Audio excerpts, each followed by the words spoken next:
All right, we're rolling. Welcome to another episode of Stuff You Should Know About IP. Donald Trump won't back down. And Tom Petty is not happy about that. Today we're going to talk about Donald Trump and his campaign using the song Won't Back Down by Tom Petty. And apparently the Tom Petty estate, his family, because as I'm sure most of you know, Tom Petty passed away a few years ago, sent him... We know that. We know that because one of our favorite employees, Tim Banker, loves Tom Petty. A huge Tom Petty fan. He loves him so much that in his resume, when he applied for the job, in his list of hobbies, he put Tom Petty. Tom Petty, yeah. Yeah, something about Tom Petty, because I asked about that during the interview. Tim, why would you put Tom Petty down here? He loves Tom Petty. Hey, I love me some Tom Petty, too. He's not mentioned in my resume, but Tim's got me beat there. Wouldn't like Tom Petty. I love Tom Petty. He's part of my generation, though. You know, like Tom Petty was an 80s singer. Yeah. Oh, he's great. I mean, the hits go on, and one of them is I Won't Back Down. And he won't back down, even though he's already dead. He's in his grave, and he won't back down. Yes, through his those who survived him, he has sent a cease and desist letter to Donald Trump for using the song "Won't Back Down" at one of his campaign rallies, and so it's a really interesting topic. As it relates to, I think this would be in the realm of copyrights and licensing. Absolutely. And so I'm just curious to know how does this work with political campaigns? Because isn't there a certain line that has to get drawn? So maybe you can give us a lay of the land. I'll give you a quick background on what's happening. So Donald Trump had a rally in Tulsa, I think it was. Was it in Tulsa? Or? I know there was one in Tulsa recently. It was all over the news. Yes, Tulsa, Oklahoma. So he uses I Won't Back Down, right, for his campaign theme. Pretty good song for any politician, really, right? Absolutely. Almost in many walks of life, it's a great song, right? And, I did a little bit of background reading on Tom Petty, and his band members said that I Won't Back Down was his theme of life. Apparently he never backed down from anyone for anything. That's what I read about his band members. And it's funny because Donald Trump doesn't back down either. I mean, if anything, if any politician I've ever seen in my life, Donald Trump deserves to use the song I Won't Back Down just because that's who he is, right? Love the guy or hate the guy, he won't back down. I mean, it doesn't matter what kind of logic or facts or anything are put against him. The man won't back down. So, but anyway, that's not how copyright laws work. It doesn't matter if no one in history has ever been more deserving of using a song called I Won't Back Down than Donald Trump, because he doesn't. It doesn't matter because that's not where the rights are derived, right? It's not on how deserving you are. It's who owns the rights. So when I saw this, I was immediately thinking, what are the rights here? So just quickly, it's copyrights that we're talking about, right? Yeah. And copyrights in the U.S. have the rights you have are 75 years plus the life in being. So it's you get the whole life of the author, the person who owns, the person who created it, and then you get 75 more years after they're dead. So that's why Tom Petty's been dead for some time now, right? And his estate... Not 75 years. Not 75 years, exactly. So his estate owns it, and they now essentially step into his shoes. They have whatever rights he had, right? So, and by the way, there's a bit of a history of this, because in doing our prep for this podcast, I did a little reading and discovered that in 2000, George W. Bush tried to use the song I Won't Back Down, and the family cease and desisted him too. So, they don't like these presidents that won't back down. And I'm getting the feeling they don't like the Republicans because George Bush, then Donald Trump. Yeah, so have any Democrats used it? Yeah, I don't know. And would they be slapped down too? But anyway, so apparently they're doing it again with the Trump man. And basically, the Trump man. So the Trump man has a license, which is, okay, before I do the license, there's a tweet, right? There's a big tweet. Basically, the Yeah. family is saying, Tom wrote this song for the underdog, for the common man, and for everyone. We want to make it clear that we believe everyone is free to vote as they like, think as they like, but the Pettty family doesn't stand. But the Pettty family doesn't stand for this. We believe in America and we believe in democracy, but Donald Trump is not representing the noble ideals of either. We would hate for fans that are marginalized by this administration to think that we're complicit in this usage. Concurrently, we have issued an official cease and desist notice to the Trump campaign, and it's signed Adria, Anna Kim, Dana, and Jane Pettty. So, but that's not all. There's a co-founder of the Heartbreakers, a guy named Benmont Tench III, and he says, he says, I in no way approve of Trump even whistling any piece of music associated with our band. I hope that's clear enough. And then get a load of this. I mean, you almost feel sympathy for this guy. Then here's some other bands that have specifically said he cannot use their stuff. Neil Young, Adele, Guns N' Roses, Pharrell, Earth, Wind and Fire, Queen, REM's Michael Stipe, the Rolling Stones, Rihanna, Aerosmith, Steven Tyler. I mean, look, the list goes on. Love the guy or hate the guy. If you are human, if you're a human being, you've got to feel some sense of sympathy for this guy. I mean, people don't like him that are famous and great singers, and they're not letting him use their songs. So, could you imagine your favorite artist hates you so much? Yeah, exactly. I mean, first of all, running for office, being the president, you get a whole bunch of people that hate you and a whole bunch of people that love you. Sure. It's fortunate when the songs that you like are written and recorded by people that like you. It's unfortunate when they don't like you. And apparently Trump's feeling the heat on that. So basically what I'm wondering to myself is, does the family even have the right to object? And the reason I say that is, yes, they step into the shoes of Tom Petty, but they have given a license to a group called BMI, and BMI is essentially a leader in music rights management, okay? What they really do, their main thing from what I could see is they get recording artists paid, right?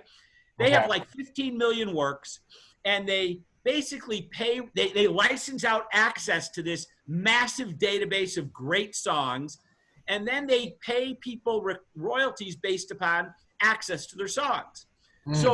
So they license out, there's a thing called a political entities license, which authorizes the public performance of more than 15 million musical works in BMI's repertoire wherever campaign events occur, okay?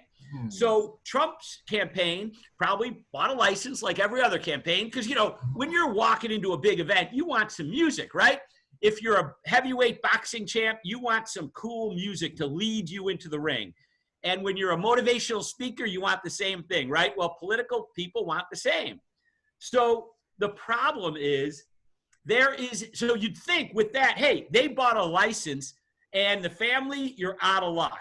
You don't have the right to exclude them because they bought a license to your content. That's what you would think, right? But I mean, if especially if it was paid for, I'm sure that's not like it's not like a subscription to Spotify Premium. Right, yeah. I'm sure you're probably paying a lot of money for that license. Yeah, so you'd think, go ahead, you get to use it. And I'm sorry if you don't like that. You shouldn't have joined up with BMI. You shouldn't have put your music with BMI if you're going to have a problem with specific people licensing it. That's what I would think.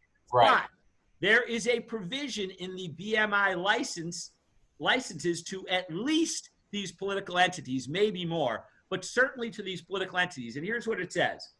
Let's see. It allows BMI to exclude musical works from the license if a songwriter or publisher objects to its use by a campaign. Okay? Interesting. So you get to, and that's part of the agreement. So regardless of and I don't know, maybe there's also an agreement with the songwriters and publishers that say, hey, if you don't want somebody to use it, we'll prevent them if you send us a notice telling us in writing that you can't. It must be a pain, and maybe only big-time publishers like the Heartbreakers get to do that. Right. But it'd be a pain. I mean, with 15 million works, can you imagine every little Tom, Dick, and Harry sending a notice? Oh, by the way, I don't want this one using it, but this could use it. It would get out of hand. It would get out of control. Right. But apparently, that's the rule that they set up with their political licensees. So they received an objection, right, and sent a letter notifying the Trump campaign that the Rolling Stones, well, not the Rolling Stones, let's see, they also had, that the Tom Petty and the Heartbreakers, that the Heartbreakers have objected to them using their license, right? Right. So they are in material breach of the contract by using it. Basically, they no longer have the right to use this song. They've been notified by BMI, and now if they continue to use it, they will be in breach of contract for breach of their license agreement. And a license agreement is a contract, right? They'll be in breach of their license agreement. So they might have to pay a penalty or something according to that contract. But I guess the key thing is they can't use it. Right. And if they were to keep using it, they'd pay a penalty. Right. And now maybe they used it in the Tulsa thing. Because here's the thing. Politicians don't know which recording artists, well, I guess Trump knows 5 or 6 of them, but they don't know which recording artists dislike them enough to block them from using their stuff, right? Right. You won't know that until you actually do it. Now, under the rules, you're not actually in breach until you receive a written notification from BMI telling you that you've been excluded. So I'm guessing that the way this will work is Trump doesn't owe anything for using it in Tulsa because he has the political entity's license, which gives him access to Tom Petty and the Heartbreaker songs, but he would be excluded from future events. Right, okay. So the big question is, will he stop? I don't know. I mean, if the song really does apply to him, then I would guess no. But I don't know. It's like, how worth it is it really to keep playing the song? I mean, I guess it depends on like how much the penalty is, or if BMI is just going to say, pull the license altogether, right? Yeah. Well, I mean, here's the thing. Then they've got no music. Then Trump's got to get out there with a guitar himself and start playing. But think about Trump, though. Okay. He doesn't back down. This is his theme song, right? It was published in 1989, by the way, okay? So Donald Trump was well known in 1989, but it certainly wasn't written for him. But in terms of who he is, this is his theme song. Now, he doesn't back down. So now the world knows about this. The world knows that BMI has poked a stick in his eye, they've knocked the chip off his shoulder. However you want to describe it, they've challenged him. They've said, you cannot use our songs. So this is not about the money for Trump. This is about face for Trump. Sure. Right? Don't you think? Because I would think, I mean, just, based off of the last 4 years, that he probably thinks it's just going to make him look better. Yes. It's just more attention that he gets, which he loves. It'll embolden him. I mean, the people that, first of all, let's agree. There's people that hate Trump. There's people that love Trump. Then there's people that are in the middle that are like, here's some good, there's some bad. The people that love him would love it if he walked into another campaign event and playing this song. They would be cheering. They would be screaming because he's basically doing what he does. He's not a politician. He doesn't take what from anybody. He's going to do what he's going to do. And what are they going to do? You're going to sue Trump for what? Playing $1 million? I mean, who knows what the guy's worth because he never released his tax returns, but he's certainly worth a lot now, right? I mean, he might not have been worth that much when he started, but he's worth a lot now. So I don't know. So what can they do? They could sue him. They could get a court order. So what can you do in response? You sue people for breach of a license agreement because that's what it is here right now. It's breach of a license agreement. It might also be copyright infringement because if you don't have a license, you don't have permission, which means now you might be talking about A, breach of a license agreement with BMI, B, copyright infringement, because copyrights give you the exclusive right to reproduce your works, to create derivative works. by playing the music, he is reproducing the works, and he doesn't have the right to do that anymore. So he could also be facing copyright infringement, right? Right. So then the question is, again, so what? The guy is getting probably, I don't even know what kind of immunity presidents have with respect to civil actions. And that's not what this podcast is about, although I wish I had researched it before we started.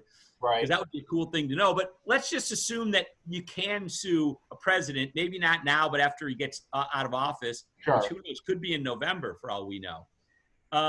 Then the question is, does he care about a copyright infringement action? I mean, I'd say that the political juice he's going to get with his base by continuing to play it outweighs any losses he could suffer from. And then how do you quantify the damages? I mean, look at it. In terms of damages, this song, I Won't Back Down, is going to gain a ton of popularity because of this. Right. People are going to be downloading it, and they're going to make more money because of this fight. So in terms of lost profits, there's no lost profits. You think the Pettty estate will? I would think. Because my thought would be to it. I haven't listened to this song in a decade, and I plan to listen to it. Just like when we did the Impossible Burger podcast, I went out and bought an Impossible Burger, and it was really good, by the way. That's true. Yeah, so did I. That was really. I'm glad we did that podcast. Yeah, I'm going to be listening to I Won't Back Down, and I love the song, so I will probably listen to it now because of this fight 100 times in the next few months. Because maybe not 100, but 50 times. Sure, yeah. Multiply me times a whole bunch of people. They're going to get so much play from this. It's almost like it was planned, Right. I mean, it's like the Tom Petty and the Heartbreaker organization, they get together. Hey, we're not getting a lot of downloads, so maybe we should do something. Let's threaten Trump. That's going to get us a ton of publicity. Yeah, I mean, because no matter what, I mean, I put yourself in the shoes of someone who loves Donald Trump.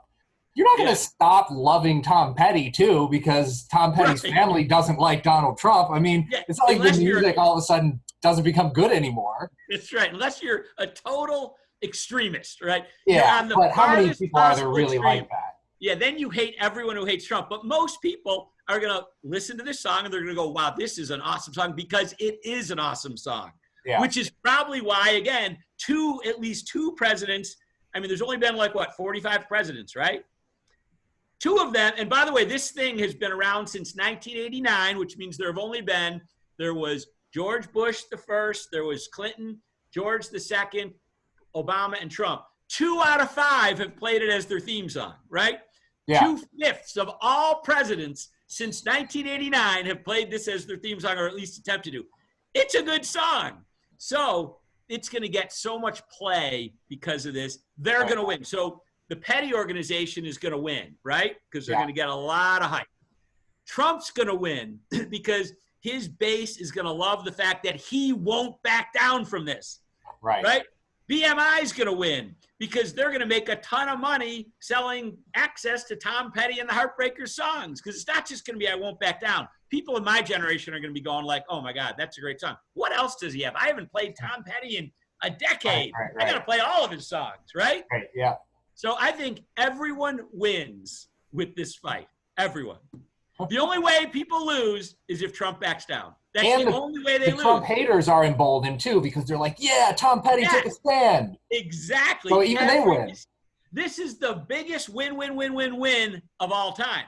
The only way it fails is if Trump backs down. Because if Trump backs down, it's going to go out of the news. The Heartbreaker organization isn't going to make as much money. BMI is not going to make as much money. The Trump fans will be angry. The Trump haters will be like, that went away quick. I mean, if he stands his ground and he doesn't back down and he keeps playing it, everyone wins. Well, there you have it. IP even permeates politics and pop culture. That's right. Not apparently it does. Yeah. Well, I think this was a really interesting topic. I'm glad that our friend Jan Willem brought this up. So shout out to you, Jan Willem. Thanks Jan Willem, Hoodmaker, right? Jan Willem Hoodmaker, one of our favorite people in the world. He's our recurring guest. He's got a recurring spot on stuff you should know about IP. Yeah, So, and one reason is he knows a lot about IP. That's probably one reason. He certainly does. Yeah, he certainly does. I think he's given us our best ideas so far for this podcast. Right. I know. So, well, thank you guys for tuning in to this episode of Stuff You Should Know About IP. Please don't forget to hit the subscribe button if you're on YouTube. If you're on LinkedIn, share this, share a comment, share your thoughts.